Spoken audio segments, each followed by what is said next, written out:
itutuloy natin yung date ninyong dalawa. Ayan, ito, ayan yung favorite namin chicken. Ito na, magkakabati na kayo. Pinapangako ko yan. Uy, Gilo! Uy, ano, ito, matutuwa ka rito.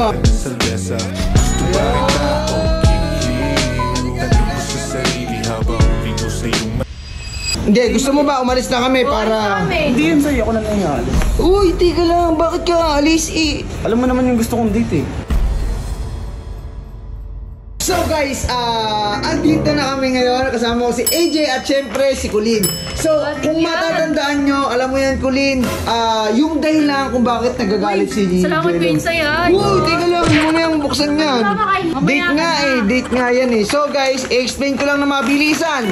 Yung dahilan po kung bakit nagtatapos si Jello is kasi excited na excited siya sa date ni Colleen, nila ni Colleen, tapos naramdaman niya na parang wala lang kay Colleen. So ngayon, itutuloy natin yung date ninyong dalawa. Ayan, ito, ayan yung favorite namin chicken. Ngayon, kasama ko si AJ, bababa kami para tawagin si Jello at ituloy yung offline date! Tara, G, ready ka na dyan ha? Ito na, magkakabati na kayo! Pinapangako ko yan! G, tara, Bukas ka ng pinto, kuya. Nice! Ang lupit ng wingman natin! Pre! Okay, so, hindi lang yan, hanapin natin sa baba. So guys, tingnan natin at ayain natin si Jello. Favorite namin yun, kaya pabayad yun. Okay, asan na yun? Asan na yun? Ay, baby, takot mo. Siya na. Oo, dyan siya nakakawarte. Ano, sino? Wala pala siya dito. Wala. Dito. Ayun. Uy, Jello! Uy! Ano, ito, matutuwa ka rito. Ayan, kasama ko si AJ! Ano naman yun sa'yo? Eto, G, matutuwa ka dito. Punta tayo sa taas. Umorder ako ng paborito nating 24 chicken! Huwag yun, masakit yun ah. Di ba? Tira! Ayan. Doktor, di pa ako nakain sa'yo. Hindi ko kumain. Eh, syempre, alam. So guys, sa mga hindi nakakalam, ayan, kasama natin si Jello. At paborito namin talaga yan. Yun lagi namin food trip. Favorite namin chicken. I-try nyo din yan. Guys, hindi sponsor to pero gusto ko i-try nyo din yan. Sobrang solid nung chicken na yun. Oh, so guys, ayan, pakita kami. Kaya pa, napapagod agad ako. Ang init kasi.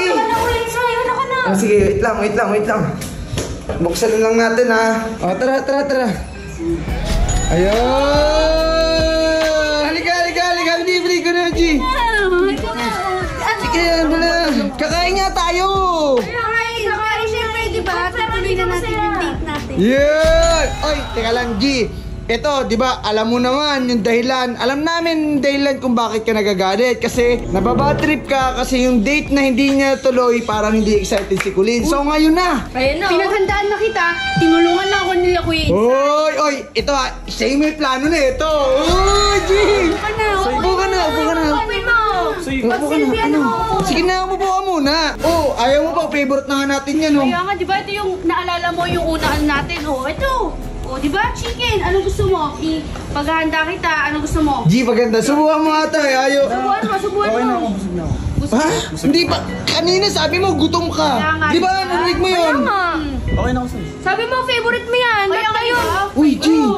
Tapos, Uy, teka lang. sandali. Ayaw mo ba? Usap Ito muna tayo. na. Usap muna tayo habang ano, di ba? Pag-usapan natin ito ng masinsinan. Gusto mo ba nang wala sila dito? Hindi, gusto mo ba umalis na kami para... Hindi yun sa'yo, ako na lang yung alis. Uy, teka lang. Bakit ka alis?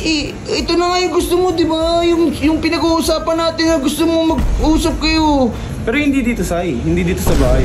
Alam mo naman yung gusto kong date eh. Oo nga, Pero yun, kayo sa'yo, thank you sa effort mo, na-appreciate ko, sobra. Sige. Uy, hindi naman siya yun eh. Ako yung nag-effort. Hindi, si Colleen yung nag-effort kasi nito. Pero alam naman kasi mo yun sa'yo kung ano yung gusto kong date. Uy, sandali lang. Sabi na, dito ka na. G, tira na dito. Sige. Hindi, naintindihan kita, G. Ginawa mo naman yung best mo. Kami nga na-appreciate namin. Pero, siguro, ano lang, G. Hindi siguro ito yung gusto niya. I think, ang gusto niya sabihin, lumabas kayong dalawa, di ba? Oo, kayong dalawa lang. Oo, baka nakakasagabal kami. Hindi, gato na lang. Next time, mag-date kayo nang kayo lang. Oo, G, huwag ka naman malungkot. Oo, ka na sa may mango. Oo nga. Kumain ka lang lagi. Tara na, G. Sorry ka nung kakain. Tara, kain na tayo. Huwag mo nang munang isipin opinion. Ano lang yun? Gusto niya lang na kayong dalawa. Quincy, kasi syempre, may hangganan din naman yung ganito. Ano mo yun? Hindi, G. Alam mo, di ba? Mag-best friend tayo. Kaya nga tayo mag-best friend, makulit tayo eh. Ibig sabihin, hindi tayo sumusuko. Di ba? Oh, sige, natural G, na. susuko ka na ba agad? Hindi pa. Oo, di ba? Ganun nga tayo, kaya nga tayo mag-best friend eh. Batang gusto ko. Tara na, kain na tayo. Kain na. So guys, hindi man naging successful yung date nila, pero ang mahalaga, alam na namin yung gusto ni Jello na date silang dalawa lang sa labas, okay?